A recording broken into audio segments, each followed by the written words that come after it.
अस्सलाम वालेकुम, मैं हूं सैयद खालिद शहबाज। आप देख रहे हैं गवाह न्यूज़। तेलंगाना में तमाम दुकानें खोल दी गई। बस सर्विस हैदराबाद के सिवा पूरी रियासत में बहाल कर दी गई। मॉल्स और फंक्शन हॉल, स्कूल्स के बारे में कोई फैसला नहीं किया गया। चीफ मिनिस्टर तेलंगाना KCR के ऐलानात मजमूई तौर पर मायूस कुन है, क्योंकि सरकारी मुलाजिमीन अपनी तनख्वाहों में 50% कटौती से मायूस भी हैं और नाराज़ भी। कॉन्ट्रैक्ट और आउटसोर्सिंग स्टाफ की तनख्वाह में भी 10% कटौती हुई है और बेचारे वजीफ़ा ख्वार भी हुकूमत की इस मार से बच नहीं सके, जिनकी पेंशन में 25% रकम कम हो जाएगी। गरीबों को माहाना दी जाने वाली 1500 रुपये की रकम जून में नहीं दी जाएगी, क्योंकि हुकूमत को यकीन है कि इन्हें रोज़गार मिल जाएगा। वैसे भी गरीब तबके को लॉकडाउन के दौरान कुछ घर बैठे, कुछ NGOs के जरिए राशन भी मिल रहा था। इस वक्त सबसे ज़्यादा परेशान मिडिल क्लास है। दुकानें खुलने के बावजूद हैदराबाद शहर में शॉपिंग के लिए कस्टमर्स ना होने के बराबर है।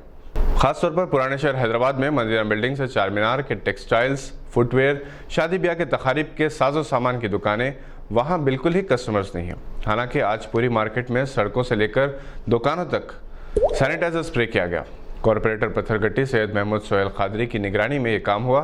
ओल्ड सिटी ट्रेडर्स एसोसिएशन के जनरल सेक्रेटरी आबिद मोहिउद्दीन इस मौके पर मौजूद थे, जिन्होंने गवाह न्यूज़ को बताया कि बाजार में कस्टमर्स आने के लिए ज़रूरी है कि सिटी बस सर्विस बहाल हो, क्योंकि हैदराबाद की पड़ोसी रियासतों से शॉपिंग के लिए लोग हैदराबाद ही आते हैं।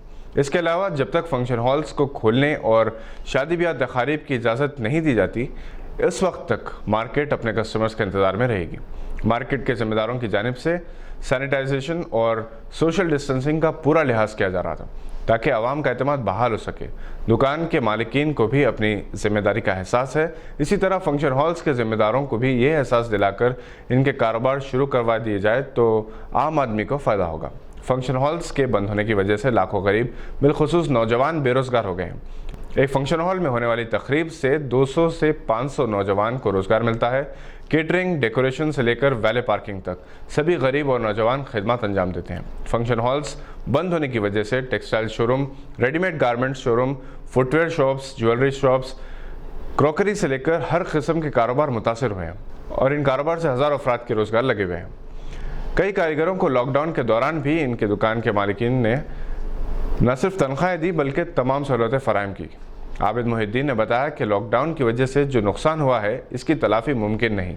ईद के बाद शादी ब्याह की शॉपिंग के लिए 2.5 महीने रह गए हैं। इसी में कारोबार मुमकिन है, क्योंकि इसके बाद मुहर्रम और सफ़र में शॉपिंग कम होती है।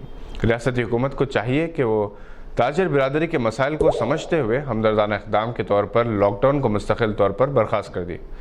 रात के औक़ात पर भी नज़रसानी किया जाए, क्योंकि अक्सर दूर दराज के अजला से हैदराबाद आने वाले कस्टमर्स ख़रीदी के बाद रात के औक़ात में ट्रेन या बस के ज़रिए वापस होते हैं।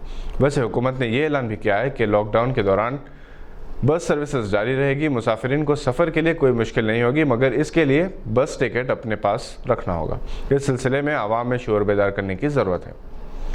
ये थी आज की एक अहम खबर पर नज़र। आपसे इजाज़त लेने से पहले आपसे दरख्वास्त है कि अगर आपने अभी तक इस चैनल को सब्सक्राइब नहीं किया तो सब्सक्राइब ज़रूर करें। शुक्रिया।